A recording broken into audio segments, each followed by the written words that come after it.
Pino Marcella, bentornato ovviamente, ritorno a Giovinazzo.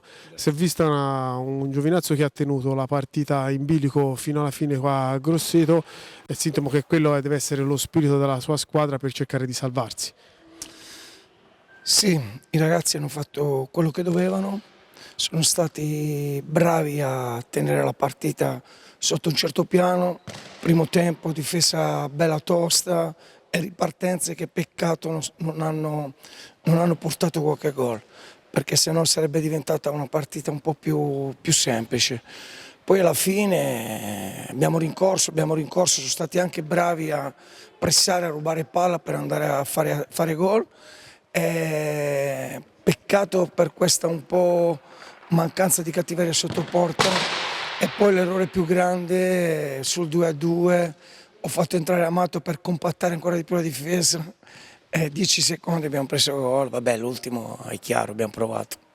Sì, diciamo, quando l'avevate recuperata c'è stata quella palla sporca che vi ha punito, però è anche insomma, il sintomo che venite a fare la partita, cercate di fare risultato su un campo come quello di Grosseto, visto che là in basso con 4 punti oramai non potete dare per persa nessuna gara, dovete andare a cercare punti in tutti i campi. Sì, sappiamo che Grosseto è una partita difficile per la pista, per i ragazzi tutti veloci, tutti bravi, non puoi sbagliare qualcosa. Il primo gol l'abbiamo preso solo per un pressing sbagliato sulla sponda, abbiamo provocato un rigore quando l'uomo stava andando solo con la porta.